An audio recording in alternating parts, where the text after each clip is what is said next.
All right, so today we'll be going back a bit, back to 2015, when looking at some AS economics MCQs. So this was a paper that was recommended to me by one of the viewers because they were running into some issues while solving it. And after looking at the paper, I can understand why. So there are a few tricky MCQs, and thus the paper is quite instructive and useful to look at, even though it is slightly old. All right. So, what is the fundamental assumption of the basic economic problem? So, the basic economic problem is the presence of scarcity. And the assumptions you make there is that you have unlimited human wants, but limited resources. So, you can't ever satisfy the wants, which is where scarcity comes from. So, we have to be looking out for either one of these two options because they're both pretty much fundamental assumptions. So factors of production are finite is the case. So factors of production essentially are your resources. They are what you use to produce stuff, and they are finite, which is why you can't ever fulfill your infinite wants, and that's why you have the economic problem of scarcity. Now, if you look at B and C, they pretty much say the same thing as like individuals are best judges of their own well-being, or they can behave rationally. Now, these are assumptions that some branches of economics, some big branches of economics do make. So mainly like market economics and so on, and theory which says let there be little government intervention or let there be more freedom to the market or more agency to the individual. But it's not a fundamental assumption of economics as a whole. So there are theories which don't necessarily agree with this. And even if they did, it's an assumption, but it's not like as fundamental assumption related to the basic economic problem. And that's why you can cross both of these out. You can just cross out D as well because the principal aim of private firms is mainly profit maximization, but in the short run, it can also be things like sales revenue maximization, growth, etc., etc. To improve their economic performance, East European countries have switched from planned economies, so command economies, to mixed economies. So there is some aspect of the market that has now been included in this picture. So what is likely to be the most common outcome of such a change? So what you should know, in our syllabus, we consider mixed economies to be the ideal like type of economy. So it's better than market because the government can do away with some of the issues of the market economy, and it's more efficient than planned because the market mechanism can also do away with some of the inefficiencies of the planned economy. Which is why, definitely in the long run, you will have success if you change from planned to mixed because you are going from something that we consider non-ideal to something which is ideal. However, you will face short-term failure because when in the short run you're changing the economic structure, just think of it very intuitively. There will be lots of cases where you need some time for your firms and for your consumers to adjust accordingly, for resource allocation to adjust accordingly, such that things really do work out. So I'm not going to go into a lot of details regarding what those short-term inefficiencies do look like, but it's just intuitive. I think you can explain it intuitively that in the short run, it takes some time for it to adjust because you were a planned economy for so long. So you do have some short-term failure, but in the long run, the mixed economy is better than the planned economy, at least in our A-level econ syllabus, and thus in the long run you would have benefit. All right. So question 3, you have a PPC going from P to PR. Sorry, PQ to PR. So that's an outward shift in PPC, which is skewed or pivoted in such a manner that only private goods are being produced more. So in terms of the potential of production. So what increases as a result of the change from PQ to PR? Now you can cross both A and B out because you don't know anything for you to make a value judgment about the price. This again just shows the potential. It doesn't even show the actual point. So you don't even know if you're actually producing more or producing less. You don't know what the price previously was or was it less more. So you don't know anything about that. This is just potential. And it's just saying that at full employment, you could potentially produce now more private goods for the same amount of public goods because there's an outward shift of the PPC in that direction. What you can comment on is the opportunity cost. And I'll explain why this is D first, because that will also implicitly explain why it is not C. So D essentially says that the opportunity cost of public goods will increase. Keep this in mind, we have to look at increase. So let's look at what the opportunity cost was before. So let's say initially, let's just take this extreme point. If I wanted to produce all of this, OP, I wanted to produce all public goods, I would have to give up this much amount of private goods, right? Because if I produce no public good, I could have produced OQ private goods. And I'll draw the other thing in purple. Now, if I want to produce OP, so like all public goods, I have to give up this much amount of private goods because potentially I could have produced more private goods if I had just produced private goods. So this means, and this is just one example, but you can do it across other points of the curve as well. This means that you have to give up more private goods to produce the same amount of public goods. So you're giving up more by making this choice. So that's the opportunity cost, and that is increasing because you have to give up more. So that's why it's D. The reason why it's not, let's say, the opportunity cost of private goods is because you can just reverse this. So let's say if I wanted to produce OQ initially, so that I had to give up OP in public goods. So if I want to produce all private goods, I have to give up this much amount of public goods. Now, if I want to produce even more private goods, so OR, I still have to give up the same amount in public goods. So I'm actually getting more for like less cost. So if anything, the opportunity cost now decreases because you can now produce more private goods by having to give up the same amount of public goods. So this would be a decrease, not an increase. Question 4. The diagram shows a PPC for an economy, and you have consumer capital goods, and so on. So what is the most likely reason, assuming the PPC itself remains unchanged, so there are no shifts, for a movement from point X to point Y? So you're going from point X, which is the point of full employment, to point Y, which is the point where you are underemploying some resources. So you're not using your resources to its, like you're not using all of them. Now be careful here. The PPC itself remains unchanged. So factors which affect the potential of an economy to produce are not being changed. That would have led to some shift, let's say, but that hasn't happened. So we're only looking at the case where those factors of production aren't being employed anymore. So that's something we have to be careful with. So a civil war causing widespread loss of resources. Now, this is not a case of we're not using those resources. We have them, but we're not employing them. We're wasting them. These resources are just gone. They're destroyed. There's loss of resources. So people have died. So labor is less. Potentially infrastructure has been bombed. So capital is less. Things like that. This decreases your PPC overall. It doesn't decrease your actual point. This like has an inward shift of the PPC because the potential is also less because you just have less resources to begin with. So at full employment point, you will obviously be producing less. So this is a potential factor, not an actual factor, which is what we're looking at. The permanent, that's important. The permanent fall in productivity of both capital and consumer goods. This would mean that at full employment, you're just producing less because there's a fall in productivity. So this is also a potential point. It would shift the PPC. It wouldn't necessarily. It's not something that we're looking at right now, where the PPC is remaining the same, but we're just looking at an actual point.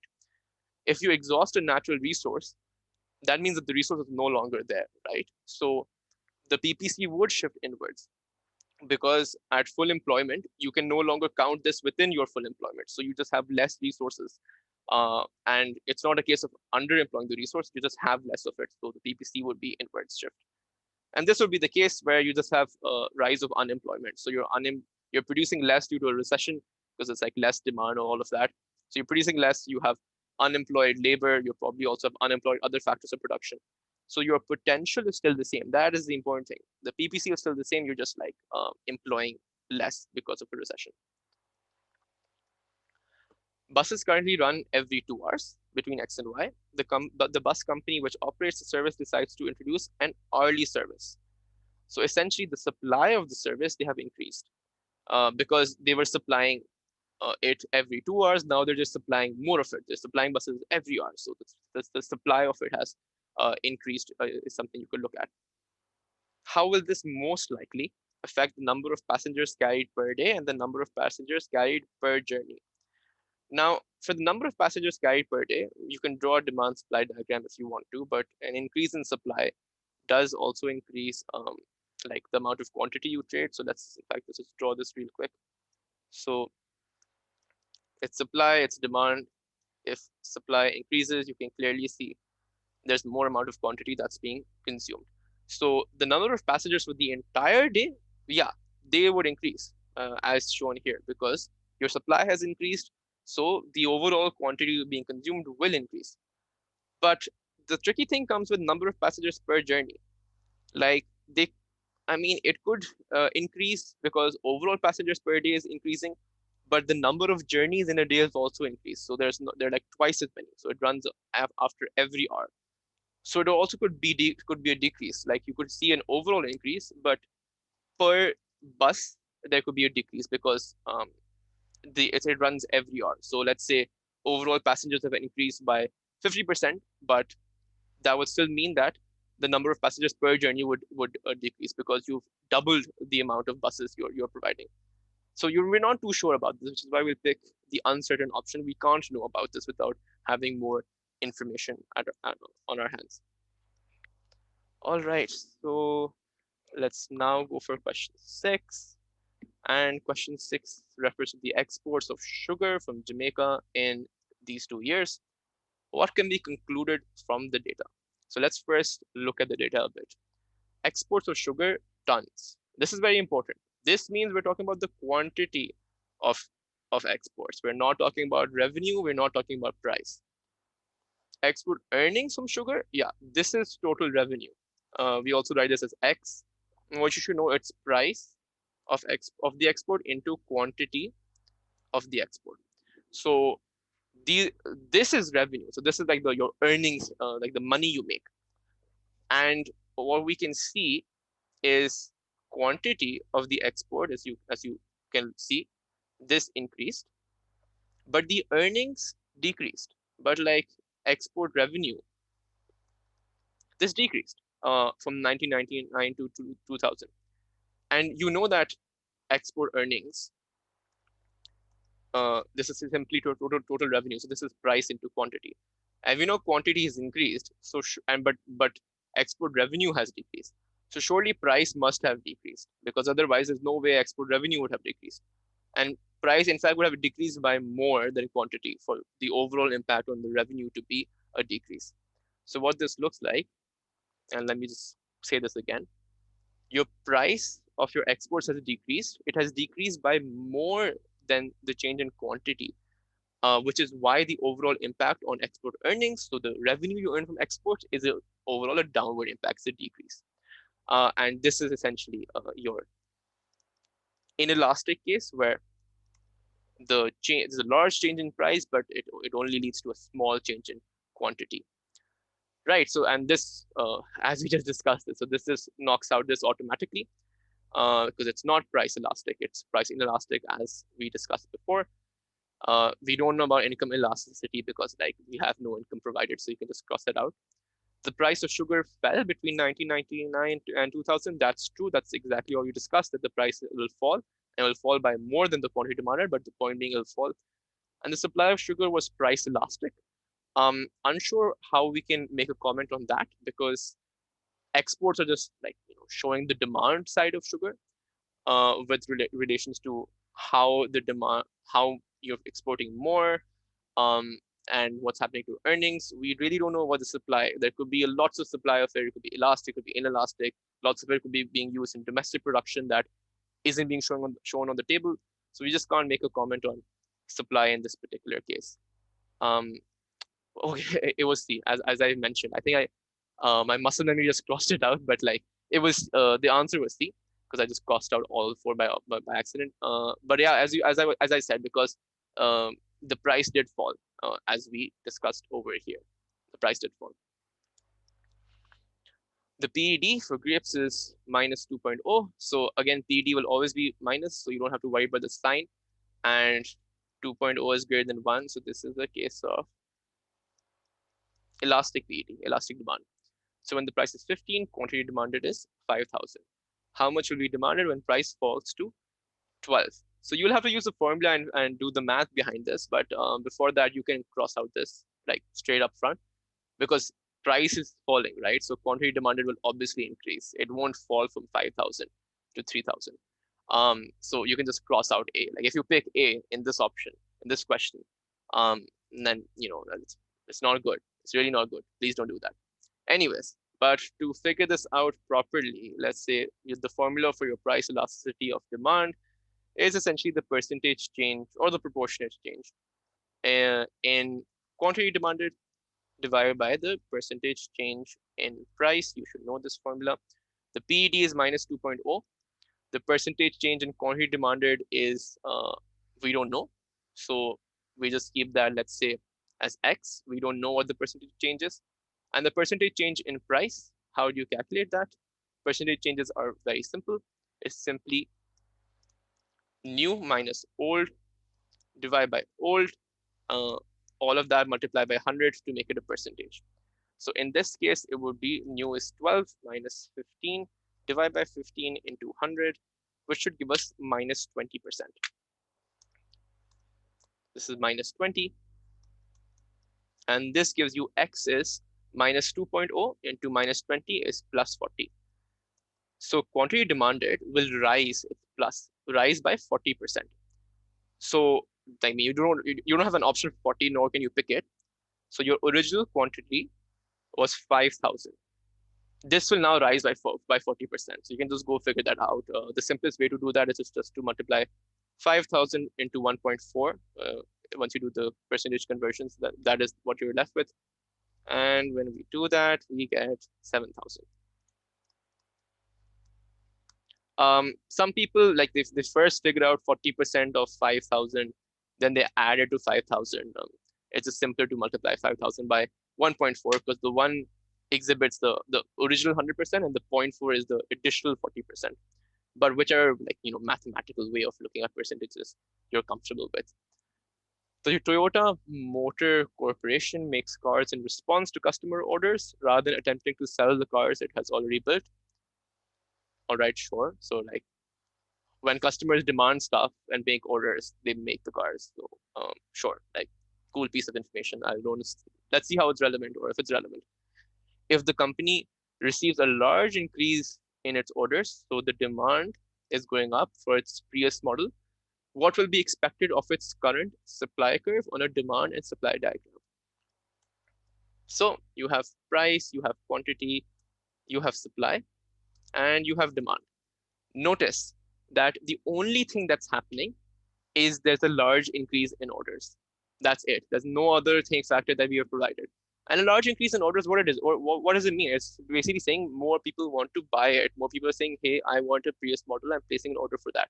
So that is showing, that is a demand shift. It's showing that your demand has increased. So sure, you have an extension in your supply. I mean, the overall output will increase, but your supply curve itself won't change, right? It will just be a movement along the supply curve. So that's why we'll pick unchanged. You can cross out all the shifts because the demand is shifting. So the supply curve, there is a movement on it, but it's not going to shift. Nor do we know whether or not it becomes flatter, and that would mean that would become less elastic, so like more inelastic. But there's nothing in the information that indicates that. So we can just cross all of these options out. Right, so the table shows the demand and supply schedules before and after the imposition of a tax. What is the amount of the tax is what they've asked. So now you should draw a diagram here if you want to be a little on the safe side, but please be a little careful. Look at the demand curve. It will be absolutely vertical. Why? Because irrespective of whichever price you're looking at, the quantity demanded is always 340. Just like look at it, right? So this means that this is the case of a perfectly inelastic demand curve because the quantity remains fixed at 340 irrespective of the price. This is price, this is quantity. Your supply curve is normal. It's like as the price increases, I'm looking at the quantity supplied before tax for now. The quantity also increases. So I'll just make a normal supply curve here, right? And you have your original equilibrium, which was at how much? To figure out your equilibrium, quantity demanded should be equals to quantity supplied. There's no other way like that. Sorry, that is what your equilibrium indicates, that your quantities, your demand and supply curves have intersected. So the quantity demanded is equals to quantity supplied, which is this point at 340, and and the corresponding price is 16. So here we have 16. This is your original thingy majig before you impose your tax. Now we're going to go introduce the tax, and now we're going to stop looking at this. We're going to start looking at this, quantity supplied after tax. So what we know from our theory is when you put a tax, is this should be parallel, but I'm just bad at drawing. Your supply will decrease. When you put a tax, the supply decreases because the cost of production increases. So, but the demand is perfectly inelastic. So the quantity will remain this fixed at 340, but you will have some increase in price. And then from there, we can figure out our tax. So what would that increase in price be? Again, you have to figure out your new equilibrium point, which is where quantity demanded is equals to quantity supplied after tax. Now we're looking at this now, and that's this is the point where it works. So 340 is equal to 340. All other points are different, like 340 and 380 aren't the same. So 340 is equal to 340, and the price is 19. So therefore, you get your price of 19. Now, to figure out per unit tax, you just simply look at the vertical distance between the two supply curves. And you can see in this case, the vertical distance is simply 19 minus 16, which is 3. And there you have it, 9C. What is the likely nature, in question 10, of the price elasticity of supply of a crop such as rice? Like, usually, like agricultural products, especially rice, have like low price elasticity of supply, because even if you increase price, like the quantity supplied won't increase by much, because rice takes time. You have to plant it, then you want to get it later on. So even if price increases, they're like, well, we can't do much in the short run at the very least, because we can't respond to the increase in price by increasing quantity supplied, because we have to like plant the rice. It'll come after 3 months or whatever. I'm not an expert on rice, but something of that sort. So it is inelastic. It is low. It is inelastic, at least in the short run. In the long run, most things are elastic. So it is highly inelastic in the. Now here it says both the short and long run, highly inelastic in the short run, and more inelastic in the long run. Now the reason why it's D, you can just cross out A and B because it says highly elastic in the short run. So that's automatic elimination, because we just discussed why it's inelastic in the short run. Now the reason why it's not still inelastic in the long run, if you look at C, and the reason why we're crossing this out, it says the land area of a country is fixed. Now that is correct. The land area of a country is fixed, but that doesn't mean every single area of land is already being utilized, right? You're probably within your PPC. So if price increases, in the long run, you can simply in the next season, you can simply plant more rice. You can ensure that more area of your country's land is being used to plant rice and things of that sort, and maybe not being used to plant other type of stuff. So in the long run, you can pretty well respond to price, because you just have more time to adapt. The problem with rice is that it just requires a little bit of time to adapt, right? So if you can't respond to short increases in price because it takes time to plant the rice. So in the long run, it does take time to plant the rice, but in the long run, that's not such a big issue because it's a much longer run that you're looking at. So if you see an increase in price, like for like a year, the next year will just simply respond by planting more in the first place. So you can still respond well, and that's why for question 10, your option would be D, inelastic in the short run, but more elastic in the long run. Let's go on to question 11. So during a certain period, 10,000 units of a normal good are sold at a price of 20 USD. And later, 12,000 units are sold at a price of 22 USD. And it's a normal good, so none of that Giffen type stuff where the demand curve inverts itself. So basically what they're saying is what we've seen, that an increase in price, 20 to 22. We're also seeing an increase in the amount quantity that you're trading. So from 10,000 to 12,000. And they're like, hey, what's going on? And let's look at how this can happen on a demand supply curve, a demand supply diagram. So you have your demand, you have your supply very badly labeled, but you have it. These are your prices and quantities. Now we want to have such a change in the diagram. This is demand. uh, that price also increases and quantity also particularly increases. And if you remember, this is what occurs when demand increases. So if it demand increases to D1, as you can see, quantity has increased and price has increased. So that would be what we would be looking at when looking at the options. So what could explain this change? An increase in indirect taxation. More tax simply means less disposable income. And disposable income is like one of the main factors which affect your consumption. So less disposable income, there'll be less demand. So that would be the flip of what we just said. That would lead to a decrease in price and a decrease in quantity, which is not what we are looking for here. An increase in the cost of raw materials would decrease supply because it's more costly to produce. And you can draw the diagram if you want, but decreased supply increases price and has less quantity, which is again not what we're looking for. An increase in the price of a substitute commodity. Now, what you should know, if the price of a substitute, so an alternative good goes up, that substitute becomes like less valuable, like less comparative, because people will then switch to the original good, and that will increase demand. So think of it like, for example, let's say this was Coke and the price of Pepsi went up, then Coke's demand will increase because people will now be switching from Pepsi to Coke because Pepsi is just like expensive now. And as we discussed, an increase in demand is what we were looking for. And an increase in demand leads to an increase in price and quantity at the same time. So yeah, 11C. And an increase in the productivity of factors of production would just make production more profitable, like more efficient. So you'd have more supply, but additional supply leads to less price and more quantity, which is not what we are looking at either. So you can cross this out as well. All right, so now let's go on to question 12.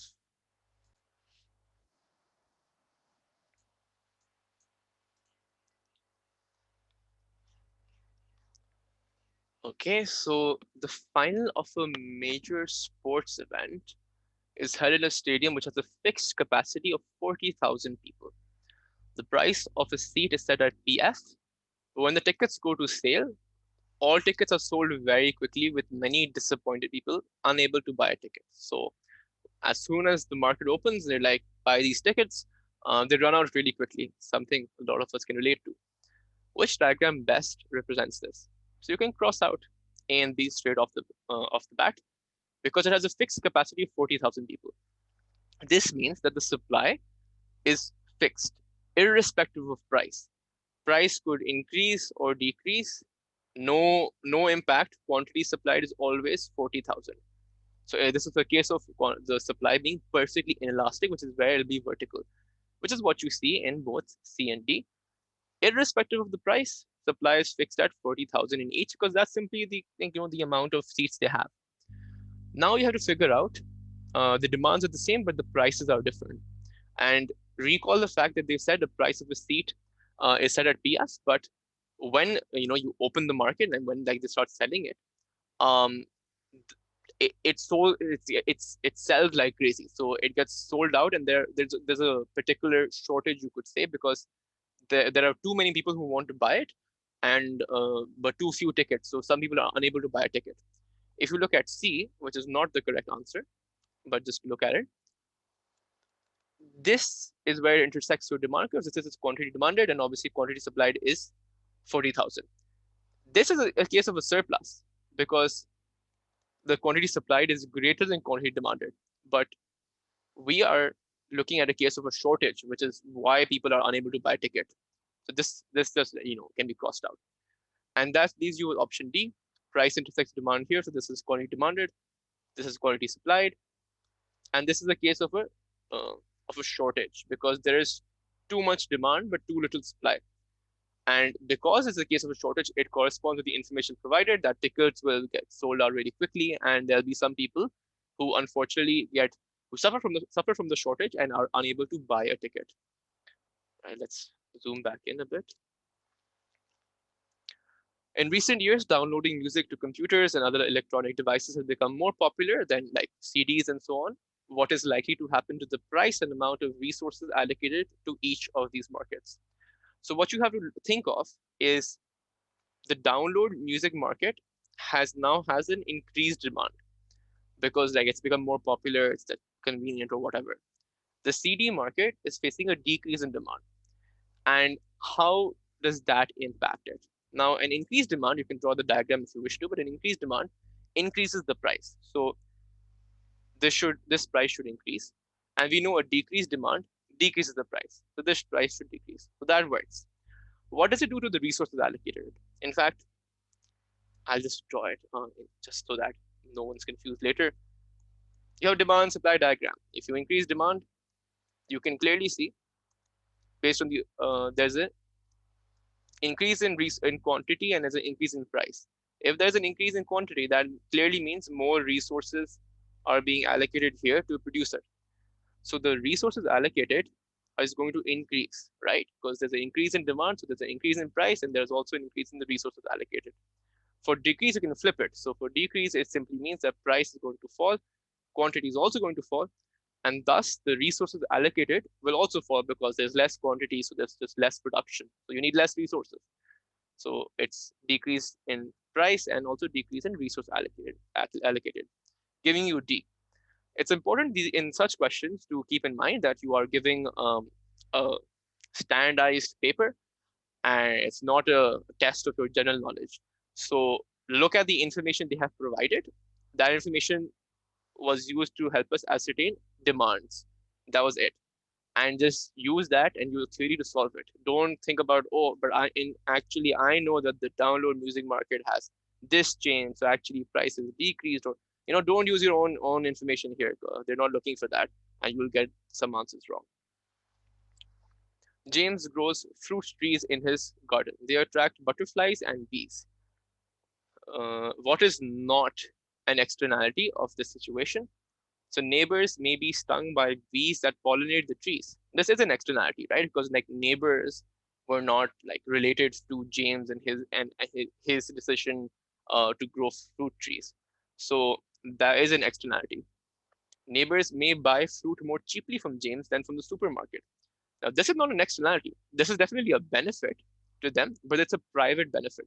Because now we're talking about an economic exchange where neighbors and James are having an exchange, and where James is having some private benefit because like he's selling the fruit, and neighbors are having some private benefit because they're buying the fruit more cheaply. So this is like these now in if neighbors start buying the fruit from James, then they become like they don't remain a third party any longer. They become active part of an economic exchange, which they're benefiting off of. So that's private benefit. That's not external benefit. So it's not an externality. It's not an externality, which is why it's your answer. Things like them enjoying better air quality would be an externality because again, at that point, they're still a third party. And so that's an externality. And if they like to watch the activity of the wildlife, so I don't know, the bees and the butterflies buzzing around, that is again an externality because they haven't paid for it. They haven't like participated in the exchange. They're just like sitting around there on their terrace and enjoying the show. Here, they became part of the exchange because now they're making a transaction. They're paying for the fruit, and they're getting it cheaply. But so the benefit of that is still like they're part of it, which is why it's private benefit. So the Jaguar Land Rover, I mean whatever, launched a car in 2013 that could run on electricity as well as gas, petrol. Okay, um, that this would reduce harmful emissions by about 14% compared with the next most efficient car. However, it would be more expensive to buy. And they've given us a lot of private benefits, external costs, things like this type of stuff. So just look at it. It's more expensive to buy. So if people are buying these cars, clearly your private cost is going up, right? Because you're paying more. The cost of it is more. However, the external cost of running a car, so like the harmful emissions, all that, I don't know, what is it, carbon monoxide type stuff, that goes down. So the external cost of it decreases. So this is the information we know. We can't make a comment on social cost. We don't know enough because social cost is private cost plus external cost. One is going up, one is going down. Which one will have a larger impact? We don't have enough information to gauge that. So that's why also why you can cross D, because we just don't have enough information to talk about social costs. But what we can say is private costs will increase, external costs will fall. This say both would rise, so it's wrong. This is correct because it says private costs would rise, external costs would fall, and this say both would fall, so it's wrong. A government conducts a cost-benefit analysis and looking at the construction of a new high-speed railway, and you have some information here. And if it is to build the railway network, the government requires that the net social benefit. So remember, the net social benefit is social benefit minus social cost. So essentially, you can think of it as the social benefit left over from this when you subtract social cost. And this has to be more than 20 billion, right? And then they've asked us what must the external cost be for this to still hold, for the government to still be satisfied that the CBA has shown that it is beneficial. And in this particular case, let's figure out your social benefit and social cost first. Social benefit is private benefit plus private cost. In this case, we have both. We have private benefit 120 and sorry, what am I doing? My apologies. Social benefit is private benefit plus external benefit or positive externalities. Just slip of the tongue there. Right. So you have both your private benefit and your external benefit. And that's why you add them, it becomes social. So it's like both private and it's external. So overall benefit is in a way social benefit. So that's simply 120 plus 40. So that is 160. We know this. The problem comes where we look at social cost. I'm going to draw this in red. I'm going to put it down here. Social cost is private cost plus external cost. However, in this case, we know that private costs are 100, but we don't know external costs. So let's just keep that as a variable. Now, we know this, and we know this. Let's try to do something with it. So your net social benefit is equals to your social benefit, which is 160, minus your social cost. Make sure to get your brackets right, otherwise you mess up the sign. I'm just simply using this equation and popping in these equations into it. So that means your net social benefit is 160 minus 100 is 60 minus external cost. Right? Now this is what you have. The additional information we'll pop in now is that your net social benefit should be more than 20. Right? So this entire thing, this is your net social benefit, should be more than 20. So 60 minus external cost, which is equals to your social benefit as seen here, has to be greater than 20. Now, if we do the math a bit, this is 40 is greater than external cost, right? So the external cost just goes there, 20 comes here, 60 minus 20 is 40. So 40 greater than external cost is the same thing as saying external cost is less than 40, right? So that is what you have. And the external costs to satisfy the government must be under 40 billion. And that is A. In case you didn't like this way of explaining it, it's a little too mathy. I mean, the slightly more simple way, perhaps, is to just think about social benefit is 160, and we know the net social benefit has to be 20 or more. So the maximum the social cost can be is like 140, and private cost is 100. So the maximum we can have of external cost is 40, a little less than that, in fact, and that's why it has to be under 40.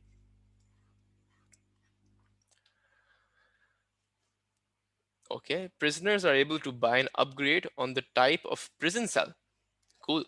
That they are allocated in some state-run prisons in California. Like all the prison systems in America are just like quite whack. Anyways, what does this indicate? Okay, you said use the word public good. So let me explain this here. Prison cells are a private good. Why? Because they are both rival and excludable. It's rival because if one person is in a prison cell or two people are in a prison cell, that takes away a prison cell from someone else, So it is rival. You are competing to, in a way, consume it. In this particular case, it's a type of prison cell, and that is rival. If one person gets one prison cell, it's one less prison cell for someone else, for everyone else rather. It is excludable as well, because it's a particular type of upgraded prison cell. Sorry.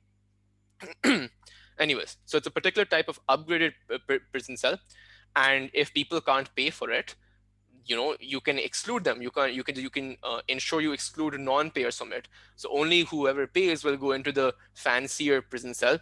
Everyone else, you'll simply, like, not let them go in the prison cell. It's very easy to exclude people who are non-payers, unlike things like street lights, which are public goods. The important thing here is, even though these are state provided, that doesn't make them a public good. The state can provide private goods, that's completely fine. But just because the government is giving it to you doesn't make it a public good. It's only a public good if it's non-rival and non-excludable. But since we've seen it's rival and excludable, we know it's a private good. So that means you don't even have to read option A and B, because you have to look at the exam and be like, what on earth are you talking about?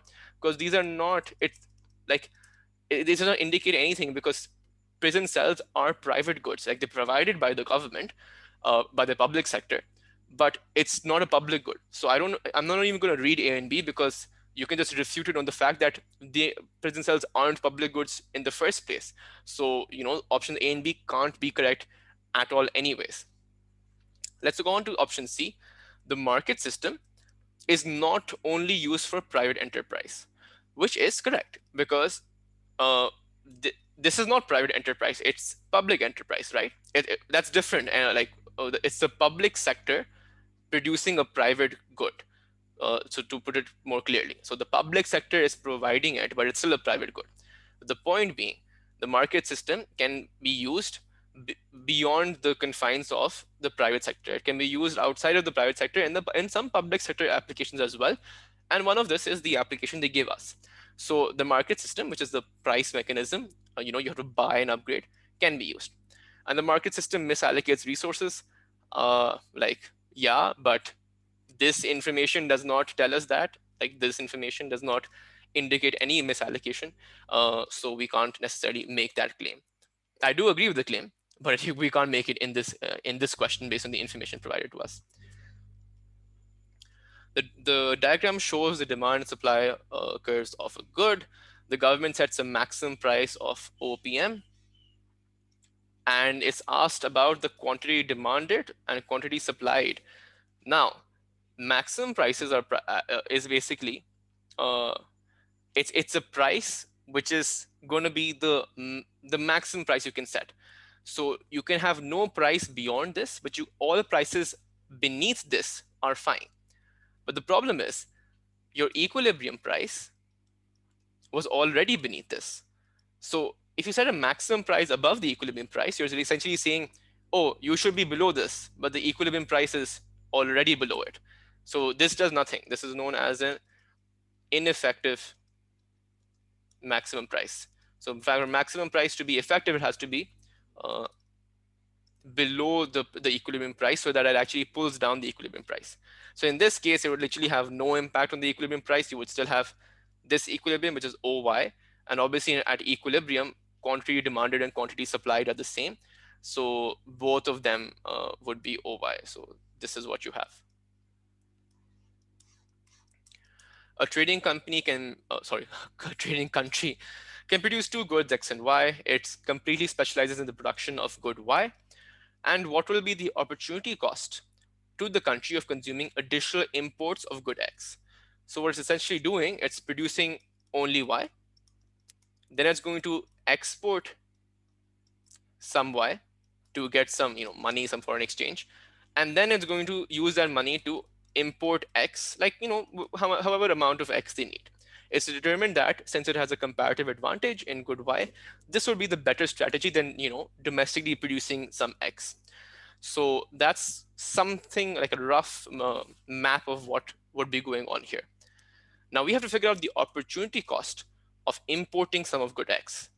Now it can't be A, because the opportunity cost of importing X can't be importing X. It's just literally the same thing. The opportunity cost is when you choose one thing and not another, and that's where you have the cost of the next best alternative foregone. the increase in the resources required to produce good X, this is wrong. You're not producing good X, you're importing it. So, it's just wrong in terms of what it's saying to begin with. The reduction in domestic consumption of good Y. Now, this is correct. Why? Because if you're importing X, that automatically implies you are exporting Y, because you need to export Y to get the foreign exchange to import X, assuming there are only two goods. So the cost of deciding to import X, the opportunity cost, is the amount of Y that you could have had in domestic consumption, but now you have to forego that domestic consumption and instead export it. You have to export it because you need the money to import X. So that is essentially, when choosing to import X, you're also choosing to export Y, which means that the opportunity cost is, you can't consume that Y locally anymore. Some of that Y will have to go abroad. And a reduction in resources available to produce Y is just not the case. You're importing X, so locally you're still completely specializing in Y. You're still 100% using all resources to produce Y. The point is that you're just having to export some of it. You're not consuming all of it locally. All right, question 20. What will rise as a consequence of removing a tariff? Understand, removing a tariff means that the price of the import will decrease, because if you had a tariff, like it's like an indirect tax on imports, then the price of the import would be higher. If you removed it, now it's allowed to fall like less because you don't have to pay tax on it, so the price of the import will be less. And what will rise? Domestic consumer surplus will rise. Consumer surplus is like the difference between like the area below the demand curve and above the price. So if price falls, like there's just more consumer surplus, it's more benefit to the consumer. um, Domestic price won't rise, it will fall because or remain the same, but it could potentially fall as well because the imports are cheaper, so the domestic consumers would have to compete with the imports and probably reduce their price or keep it the same. They can't hike it up at the very least. Domestic producer surplus would definitely fall. It wouldn't be a rise because there are cheaper imports which are going to steal away that producer surplus. So the producers won't benefit from this. And government revenue will also fall because previously, when you had a tariff, that's like a tax. So there's some tax revenue that's coming from the tariff. Now you don't have that anymore. So obviously your revenue will fall. Now you have in question 21, country X, country Y, and if they split the resources equally between rice and wheat, you have this information given. And they're saying if the countries specialize according to their comparative advantage and trade with each other, and then we'll read the question later, but like firstly let's figure out what each country's comparative advantage is, what that looks like, and then we can go on and read the question and figure that out. So they've arranged the table a little oddly. I don't like it, so I'm just gonna like roughly make my own. So let's look at country X first, and you have rice and you have wheat. Country X is having it can produce 900 rice and 300 wheat, and a simpler way to write this is just a ratio of 3:1. You just divide both by 300 and you'll get 3:1, which is, I think, straightforward. For country Y, you have 100 rice and 50 wheat. If you divide both by 50, you get a ratio of 2:1. So these are the things now that you have to look at. Now, what you should start to notice is for country X, if you give up one wheat, you can produce 3 rice, which is like a lot more than for country Y. If you give up one wheat, you can only produce 2 rice. So clearly, X is the better one for rice because every wheat X gives up, you get like more amount of rice than Y. So clearly, X would be specializing in rice and Y would be specializing in wheat, like the other thing of rice. So you don't have to do it again for Y. But anyways, I think I went on a bit of a tangent. Let's look at what the question is. The question is asked which terms of trade would benefit both countries.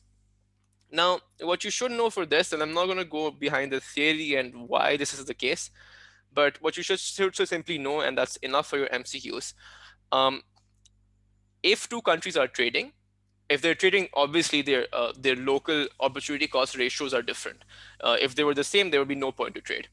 Because they are different, they specialize in different things and then they trade. It's beneficial to both countries that the terms of trade are between the domestic opportunity cost ratios.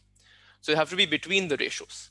So this essentially says one wheat is equals to three rice, and one wheat is equals to two rice. It has to be between this. One wheat is equals to five rice is not between it, it's like above both of it. One wheat is equals to three rice is equals to this, it's not between it. One wheat is equals to 2.5 rice is between it, because x is one wheat is equals to three rice, and y is one wheat is equals to two rice. So one wheat is equals to 2.5 rice would be between it, and option D is like equals to it. It's not between the two.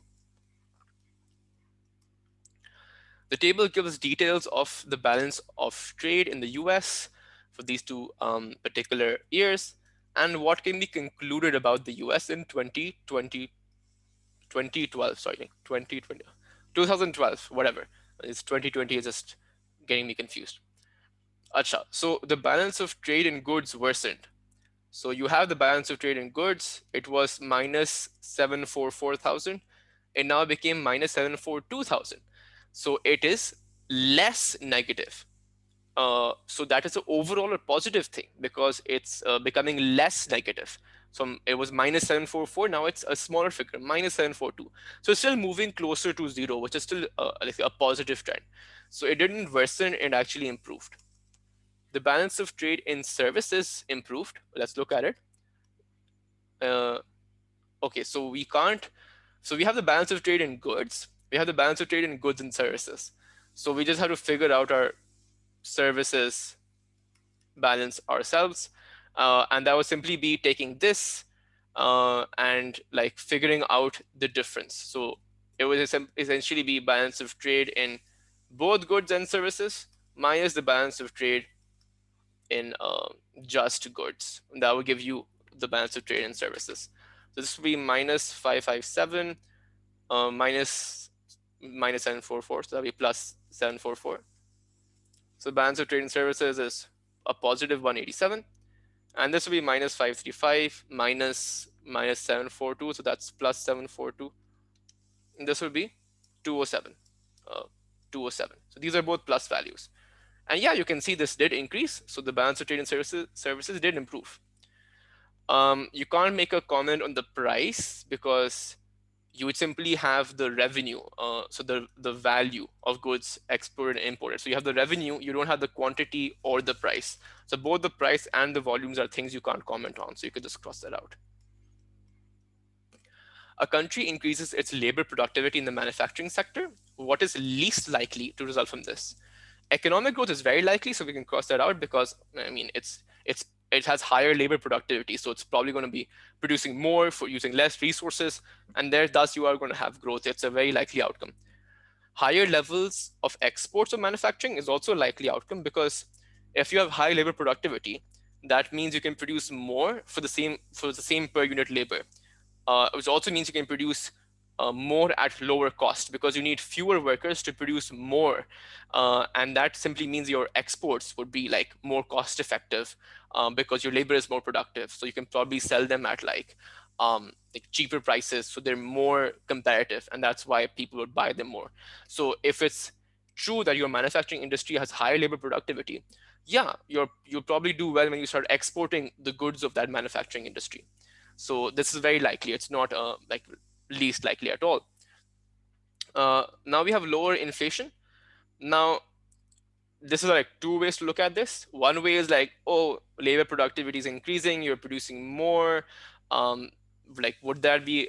Uh, in fact, I think there's just one way to look at it. I think that'll make it simpler. My apologies. So labor productivity is one of the things which increases aggregate supply. So aggregate supply increases by like better education, more training, more productivity, more better technology, all of that type of stuff. Because obviously you can produce more now, you can supply more now, and thus if aggregate supply increases, you can draw it on a demand and supply diagram. But point being, if aggregate supply increases, you're producing more and at lower prices. So lower inflation is something that is very likely. It's very likely because you have increased aggregate supply, you have less cost push inflation, so you're probably going to have you are probably going to have lower inflation, and because you are going to have it, and the versus least likely, we can cross it out. Lower wage rates in manufacturing. This is true for A2 students who are maybe doing accelerated. You can look at this through MRP theory. It'll be a lot easier. But for your regular AS student, you can also understand it very easily. Simply put, if your labor product is becoming more productive, like you will probably have a greater demand for labor. Like firms will be like, heck, we want more labor. And when you have a greater demand for something, its price, in this case, its wage, would go up. It wouldn't go down. It just intuitively doesn't make more sense. It's like saying, oh, the labor is more effective and more productive now. It's great. So we will pay them less wages. Even intuitively, you can say that this is the least likely outcome. And because it's the least likely, we have selected it as our option. All right, we have an increase in AD, and we're saying what could not be the cause of the shift. A decrease in income tax. If there's less income tax, you have more disposable income. The more disposable income, you can consume more, and that will increase aggregate demand. Again, AD is C plus I plus G plus X minus M. A decrease in the price of goods. This would be the case. Again, so option A was crossed out because it can be a cause of the shift. Option B is the seen because a decrease in the price of goods. Now, like decreases in prices or like any sort of price particular change or whatever, those are all movements along your AD curve. They're not shift factors. The same way we study this in microeconomics. So because of that, you won't say price of goods is a shift factor. It is a move. It leads to movement and it expands or contracts your real output, but it's not a shift factor, and thus you can pick this because it's definitely not the cause of a shift.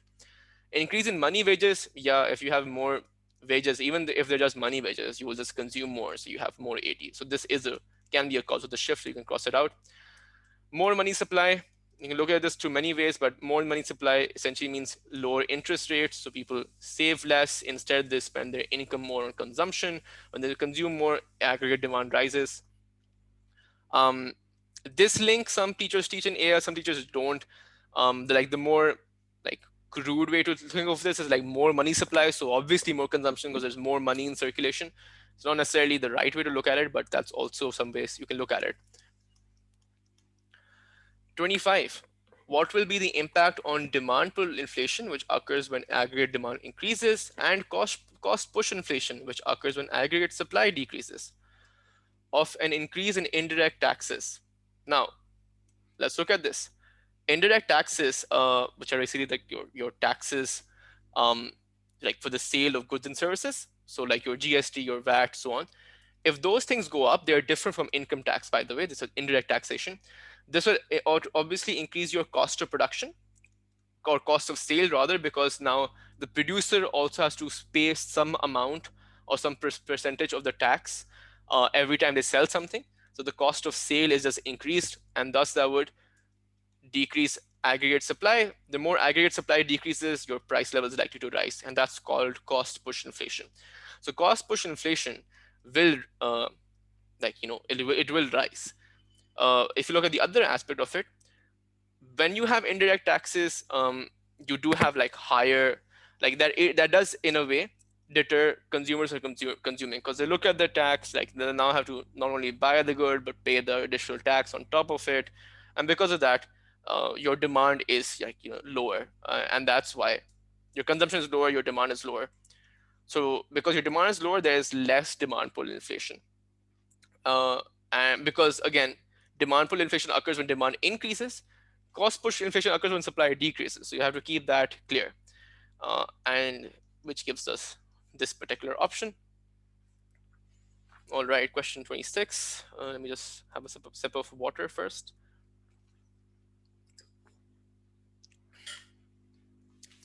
At the start of 2009, a worker earned $100 in a week, and in 2009 the retail price index rose by 4%. So your inflation, and average wage rose by 7%.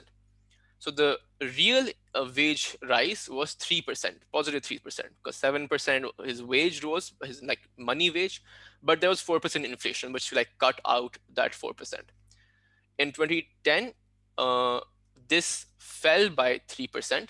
Your what do you call it? Real price index. So this is a case of deflation, and his wage fell by 2%. So what that looks like is you in terms of your real wage, this is plus 1%.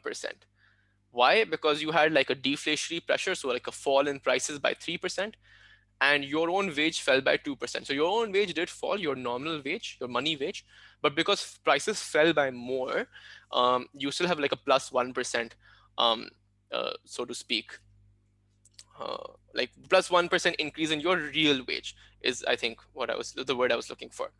Right. So I mean, you can't really sum the two, but you can if you want an approximate value. So that would be like roughly what we're looking at is his real wage at the end of all this. Firstly, rose by 3%, then again rose by 1%. So like somewhere around the 4% mark, though mathematically it would be a little different than exactly 4%. So it did not fall, it did rise, and it didn't rise by more than 5%, it rose by less than 5%. So that gives you the somewhere around the 4% ballpark figure. So government has low reserves of foreign currency. When would it be most likely to consider a deficit on the current account to be a serious problem? And it also has like low reserves, so it can't really fix it very easily. If it has like a high sustained growth, like if your country like has a period of high and sustained growth, I mean, even if you have like a deficit on the current account, you're fine because you're still growing. So it's not that serious of a problem. It's not the most likely scenario. When the deficit regularly alternates with the surplus, means that you go into deficit, but then you go into a surplus, but then you go into back into deficit. You're still alternating around that optimal zero figure mark, which is where your current account is balanced. So you won't be too worried about this either. When the deficit exceeds the sum of errors and omissions in the balance of payments account. Now, this is a problem. This is definitely a problem because this means that the deficit is exceeding the errors and omissions. So it's clearly a deficit. It's not a deficit due to errors because it's clearly exceeding that. But it doesn't. Is this necessarily the most likely a situation of a serious problem? I mean, because just because it exceeds some of errors and omissions, I mean that shows you that a deficit does exist, but it doesn't really show you that a deficit is so severe. So let's put this on hold and look at the other option because this doesn't really factor into the most likely bit of this question. When the level of international confidence in the country is low, now this would be a serious problem because you have a deficit on the current account and it's not looking to get any better because like international confidence in your country is low, so you don't know how successful your exports would be in the future, all of that type of stuff, and all of that means that you know you can't expect it to get better organically anytime in the future, and you don't have foreign currency to fix it artificially either, like through your exchange rate. So yeah, this would be the most likely scenario of a serious problem, not option C. Option C would just be like a like a mild okayish problem. The table shows indicators of a country's economic performance over a 2-year period. So exchange rate was the same. Volume of exports decreased. So like the quantity of exports, being careful to specify that this is the quantity, not the price or the revenue. Volume of imports remained the same. And your balance of trade of goods and services increased. So your balance of trade is your export revenue, not volume, revenue, minus import expenditure. Import expenditure is the same. Why? Because like we haven't been given anything on the price of imports, and the volume, like let's say the quantity of imports remained the same. So import expenditure is the same, but your balance of trade is increasing. It's plus 500 million. So clearly your export revenue has to be increasing. So we know your export revenue is increasing, right? And your export revenue is made up out of the price of the export multiplied by the quantity of the export. Now we know that your quantity of the export is decreasing. How do we know this? Volume of exports index, it's decreasing. So clearly the price of the export has to be increasing. Because if the price of the export wasn't increasing, there is no way that the export revenue could have been increasing. And now after this, we can look at the options. there has been a fall in the price of the exports. Well, like, no, that's literally the opposite. There has been an improvement in the terms of trade. I mean, yeah, because terms of trade are your price of exports upon price of imports. We can assume price of imports to be the same because, like, there's no change in the volume either. If it had changed, there would be some change, but like more or less the same. And the price of exports is increasing. So clearly, if the price of improvement in the terms of trade in this case is synonymous to saying a rise in the export price, which is what we were looking at as well. So this is consistent. We don't have any idea of real income per head. We need some GDP figures for that. And yeah, we can't make the claim that there's an increase rise in the price of imports either, because in most cases, then if the price of imports was to rise, then obviously the quantity demanded for imports would decrease, right? But in this case, the quantity of imports is the same. So we can't really say that there's an increase in the price of the imports. All right, so we have a graph that shows the movement of the sterling against the dollar over a 3-month period. So it's upward sloping. So it started out at 1.48 and then it went up to 1.6. So which essentially means that your sterling has appreciated. So it's stronger now, because previously it could only buy $1.48. Now it can buy $1.6. So it's like a big boy now. Anyways, what could explain this change? An increase in confidence about the UK economy. That's definitely something we can look at. We can look at the other options, but generally, when you have an increased confidence in the UK economy, like more people will be putting their hot money there, more people will be buying their exports, more people will be investing there, all of that type of stuff. So there's a lot of people, foreign investors, putting money inside the UK, and before they have to put in money, they'll obviously buy the sterling. So the demand for the sterling is going to increase, and when the demand for the sterling will increase, so will its exchange rate, so will its price. Whenever anything, whether you look at micro, macro, labor market, exchange rate market, when demand for anything increases, the price of it also increases. All right, if you have increased productivity in the US, then I mean, that's just good for the dollar, because then they can export better, all of that, more investment in the US. That's not necessarily helpful. UK government debt, its impact on the exchange rate is a little unclear based on this information, but if it has any impact on the exchange rate based on how they finance this debt, it's definitely going to be a negative one. I mean, they literally, the government has some debt, so it's not going to help the exchange rate. It's going to just worsen it. And if the US increases their interest rates, then from the UK, hot money will go to the US. So this will appreciate the dollar, but this will depreciate your sterling, because then people are selling the sterling and buying the dollar instead. So that's why it's not D either. Question 30. China had US 155 billion current account surplus in 2012. Which combination of policies might the Chinese government use to restore equilibrium? So you want to reduce the current account surplus. So you want to reduce your exports and you want to increase your imports so that the surplus goes down to a more normal, close to zero value. So decrease income tax and raise the value of the Chinese currency, the yuan. So let's look at both of these things. What happens when you decrease income tax? When you decrease income tax, you have more disposable income, right? So disposable income is higher. So you can consume more. But this consumption doesn't necessarily have to be local. You will consume more locally, but you can also consume more, and you can also consume more, like, globally as well, internationally as well. So a lot of this consumption, and very frequently, this consumption also means increase in import expenditure. Why? Because now people have more money, so they're consuming more locally and also consuming more imported goods as well. So this is good. This is in line with what we wanted. We want to reduce the current account surplus. What happens when you raise the value of the Chinese currency? Right. So if the exchange rate increases, two things will happen. Your price of exports increases. so that they become more expensive because your own currency is like more, has more value, so it's more expensive to to everyone else who's buying your export in the foreign exchange, in the international exchange. And the price of your imports decreases because it's easier for you to buy something in USD because your own currency is more powerful now, right? So if the price of the export increases, the quantity demanded of the export uh, will fall, and usually this means that your export revenue will fall. For the price of import, this means the quantity demanded of your import will increase, and this means your import bill will also increase. This does depend on elasticity, something like similar to the Marshall-Lerner condition, though that is for depreciation.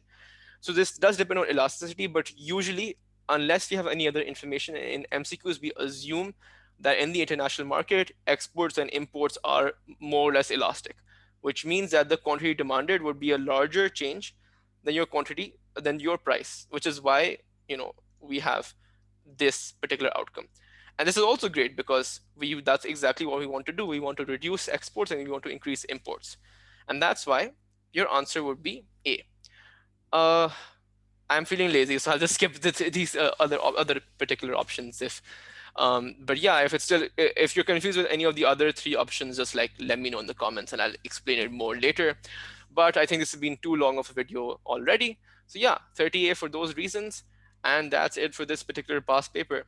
If you generally want me to solve any specific paper, just let me know in the comments. I'll try to get that done whenever I'm free. But also, if you want me to solve any specific question in a paper, let me know of that question and that paper in the comments as well, and that'll be a lot easier for me to solve because it takes obviously less time to do so. And yeah, that's it from my end. Do the regular like, subscribe, share, whatever, that type of stuff. And I'll see you in the next one.